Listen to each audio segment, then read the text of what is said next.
बहुजन समाज की हर खबर पाने के लिए सब्सक्राइब करें अम्बेडकर पीपल्स वॉइस और बेल आइकन दबाएं। साथियों, आप देख रहे हैं अम्बेडकर पीपल्स वॉइस। तो उत्तर प्रदेश की सियासत की ओर एक बार फिर से आपके साथ रुख करते हैं। आज उत्तर प्रदेश के अंदर चौथे चरण के मतदान हुए हैं और इसी बीच के साथ आपके साथ बातचीत करेंगे कि इस चौथे चरण का रुख किसकी तरफ है, क्योंकि ये चौथा चरण है वो काफ़ी ज़्यादा महत्वपूर्ण है। 3 चरण के मतदान उत्तर प्रदेश के अंदर हो चुके हैं। अब चौथे चरण के मतदान इस चरण के मतदान आज हो जाएंगे। इसी के साथ ही आपके साथ बातचीत करेंगे। आपको बताएं तो 9 जिलों के अंदर आज मतदान है और करीब 59 सीटों के ऊपर आज मतदान होगी। इनके अंदर करीब यहाँ पे 624 जो उम्मीदवार है वो खड़े हुए हैं तमाम पार्टियों के। तो किसकी तरफ रुख होगा, बातचीत करेंगे, आपको बताने की कोशिश करें। तो हमारे साथ अम्बेडकर पीपल्स वॉइस के चीफ नरोत्तम लोरोली जी है, स्वागत है इनका। शुरुआत करते हैं कि इस चरण की जो आज चौथा चरण है इसके अंदर जो वोट बैंक है वो किसकी तरफ यहाँ पे ज़्यादा जाता हुआ नजर आ रहा है। दरअसल आपको बता दें कि ये जो चरण है इसके अंदर महत्वपूर्ण से लखनऊ, उन्नाव और लखीमपुर खीरी जैसे ज़िले शामिल हैं और ये ज़िले बीजेपी से काफ़ी प्रभावित रहे हैं या बीजेपी के खिलाफ इनमें माहौल काफ़ी आक्रोश देखने को मिला था। लखनऊ में कोरोना काल के दौरान जिस तरीके के हालात पनपे थे, उन्नाव के अंदर आपको बता दें कि कुलदीप सेंगर का मामला पूरी भारत में आपको बता दें कि सुर्खियों में रहा था, बीजेपी विधायक का मामला था।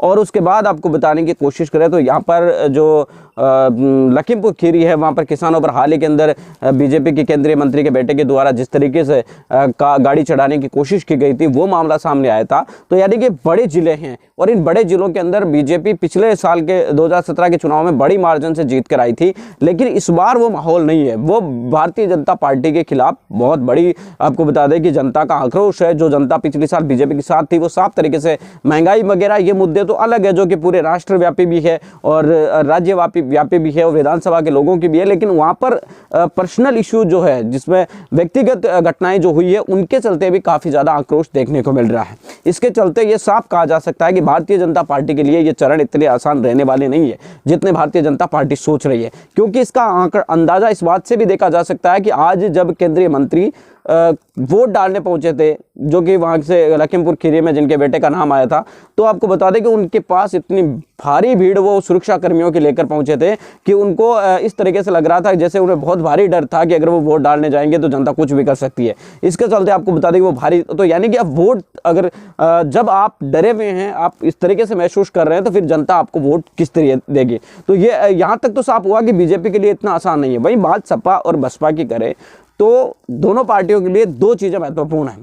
पहली बात तो बीजेपी से छिटकने वाला वोट किस तरफ जाएगा, तो इसका अंदाज़ा उस तरीके से रहेगा कि पिछली बार दलितों, यादवों, ओबीसी, अति पिछड़ी जातियां, ये तमाम जो जातियां हैं वो बीजेपी के पक्ष में गई थी। तो इस बार आपको बता दें कि ये वापस आएंगे तो दलित, पिछड़े, आदिवासी जो है वो अधिकांश बसपा की तरफ भी रहेंगे और जो ओबीसी का बड़ा तबका है जिसे कहा जाता है वो समाजवादी पार्टी की तरफ जाता नजर आएगा। हालांकि मुस्लिम समाज बीजेपी को इतना ज़्यादा वोट देता नहीं है, वो 1% 2% के आसपास में ही देता है। तो ऐसे में आपको बता दें कि चौथे चरण का जो पूरा लड़ाई है उसको आप इस तरीके से आंक सकते हैं कि बीजेपी का personal core vote bank, BSP की अपनी ताकत, सपा की अपनी ताकत, तीनों को बराबर देखें तो बीजेपी पिछले चुनाव 2017 में बड़ी मजबूती से जीती थी, तो उसका कितना लॉस होता है उनको तमाम चीज़ों को देखें तो ऐसा लग रहा है कि तीनों पार्टियों के बीच त्रिकोणीय मुकाबला है। और आपको बता दें कि अंदाज़ा जो है आंकड़े जो आएंगे या तो बहुत डिफरेंस आएगा, या तो आपको बता दें कि कैंडिडेट जो है एक तरफा जीतेंगे, या फिर आपको बता दें कि टफ फाइट के अंदर चुनाव होगा। ये आंकड़े देखने को मिलेंगे।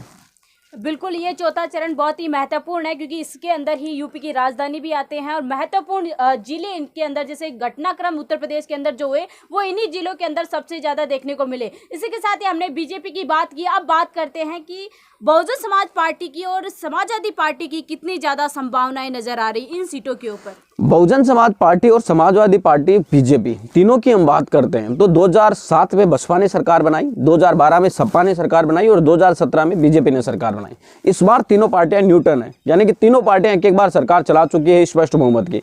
तो इस चरण का जो ये 59 सीटें हैं इसके ऊपर आंकड़े पर अगर नजर डाले तो ये साफ नजर आता है कि जिस पार्टी की सरकार रही है उसको इस क्षेत्र से ज्यादा सीटें मिली है। चाहे वो 2007 में बसपा की जब थी तो बसपा ने यहाँ पर बड़ी संख्या में सीटें जीती थी, जब सपा का 2012 में आई थी तो सपा यहाँ पर आपको बता दें कि बड़ी संख्या में जीती थी, और 2017 में जब आपको बता दें बीजेपी की चली थी तो बीजेपी ज़्यादा सीटें जीती थी। लेकिन आपको बता दें कि एक आंकड़ा यहाँ देखने को मिलता है कि जब सपा और बसपा की सरकारें थी तो सपा और बसपा के बीच में ज़्यादा डिफरेंस नहीं था।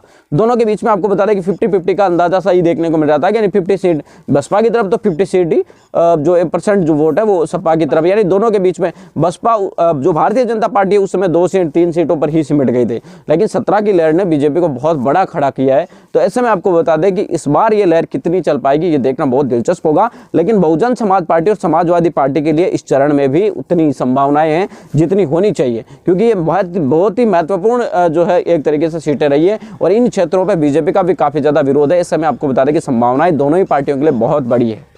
तो देखने वाली बड़ी बात होगी, बीजेपी के लिए यहाँ पे विरोध इन सीटों के ऊपर देखने को मिल रहा है। देखने वाली बात होगी कि समाजवादी पार्टी और बहुजन समाज पार्टी इन सीटों के ऊपर कितना ज़्यादा अपना अच्छा प्रभाव है वो देखने को दिखा सकती है। और इसी के साथ ही बात करें तो खास करके बहुजन समाज पार्टी की बात करते हैं, क्योंकि अभी फिलहाल के लिए जो रणनीति चल रही है मीडिया के अंदर भी काफ़ी ज़्यादा ये जो बातें हो रही है कि कहीं ना कहीं बहुजन समाज पार्टी ज़मीनी तौर के ऊपर काफ़ी ज़्यादा मजबूत है। तो बात करते हैं 2012 के अंदर बहुजन समाज पार्टी ने करीब 13 सीटें निकाली थी, और वहीं यहाँ पे 2017 के अंदर वो काफ़ी ज़्यादा ऐसे मान लीजिए आप अपना प्रभाव नहीं दिखा पाई थी, केवल 2 सीटें निकाल पाई थी। तो इस बार बहुजन समाज पार्टी कितना जलवा अपना दिखा पाएगी?